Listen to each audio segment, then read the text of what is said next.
First on 5, court is back in session tomorrow for BP. It's the final phase of their civil trial to determine Clean Water Act fines, and it could mean billions of dollars headed to Alabama. Some are already talking about how that money should be spent.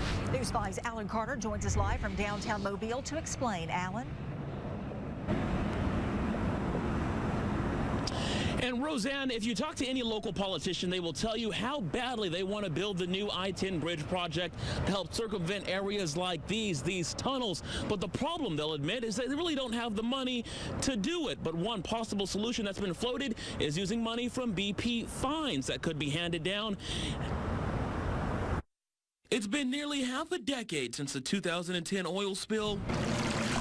And the court battle continues over how much BP should be fined for it. You know, it's been a long process, and so we really kind of can forget just how bad things really were. This week starts the final phase of the civil trial, and at the end, we'll know how much the final bill is the government hands BP. We'll be very closely engaged in that and hope that the court will do the right thing and hold them liable for the maximum fine.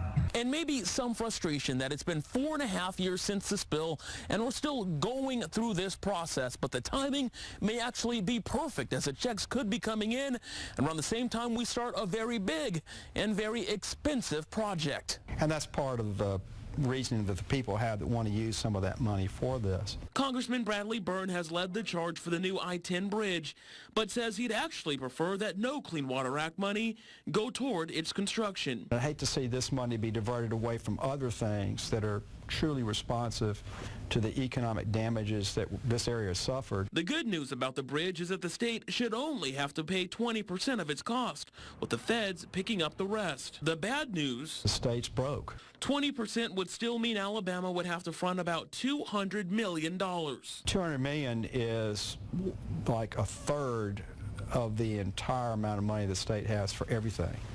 Maintenance, building. So you stop and think about it. It really is something that's very difficult for the state to come up with that money. Ultimately, the deciders of how the BP money is spent is up to a group of coastal mayors and state officials. And they say they're not even close to figuring out what that money is spent on.